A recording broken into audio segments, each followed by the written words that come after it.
Well, my next guest spent a night at the Thornlie motel with the dozens of criminals just released from Yongah Hill detention centre. Despite the government promising they were keeping a close eye on these detainees, Caleb Runciman exposed just how much freedom these criminals have been granted in an exclusive investigation for the West Australian. Caleb Runciman joins us now to tell more. Caleb, it's good to have a Caleb on the show. I don't think I've ever actually spoken to another Caleb on this program. So welcome aboard, but tell us a bit about what you saw last night. I understand that there's not a lot of control going on.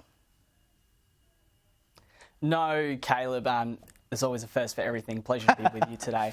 So I spent a night, an afternoon and a morning at this Thornlie motel earlier this week.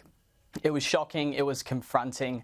There was about a dozen detainees there, and they were rushed from Yongah Hill on Saturday afternoon. Now, these guys were up late talking about smoking weed. They were getting picked up from people in cars and were driving around the city.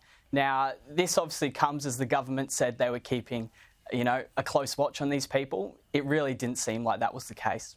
Well, it sounds like they're having a whale of a time, as well they would want to be after spending so much time in detention, I suppose. But, we're talking here about people who are potentially criminals. We know rapists have been released, murderers have been released.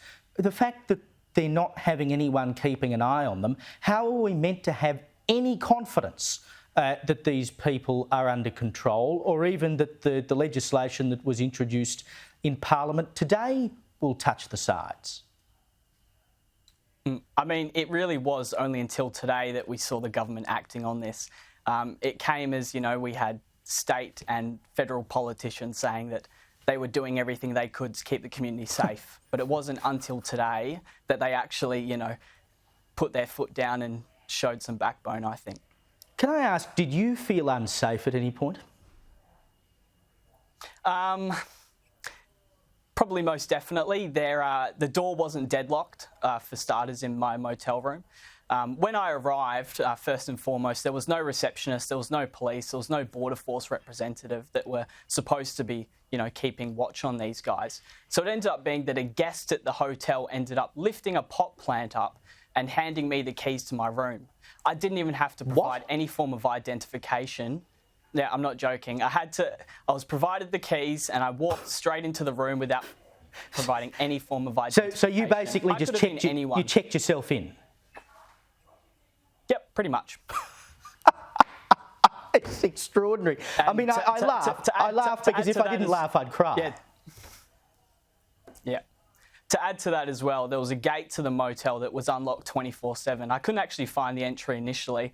And so I ended up pulling it open myself and driving the car through. That was the state of this motel.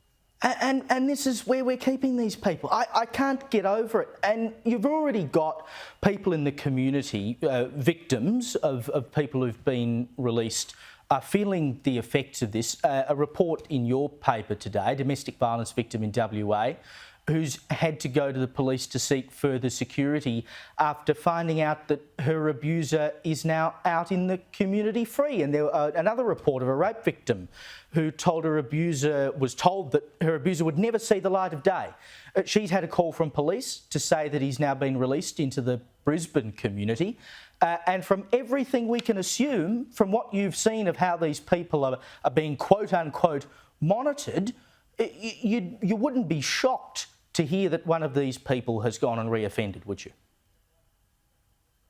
No, it's hard to say really until that time comes. If it does come, it would be shocking. So we really do hope that the government does, act on this and keep the community safe, really. Well, Caleb, keep up your fine work because it has given us a window into this that we truly needed. Caleb Runciman, thank you so much for your time.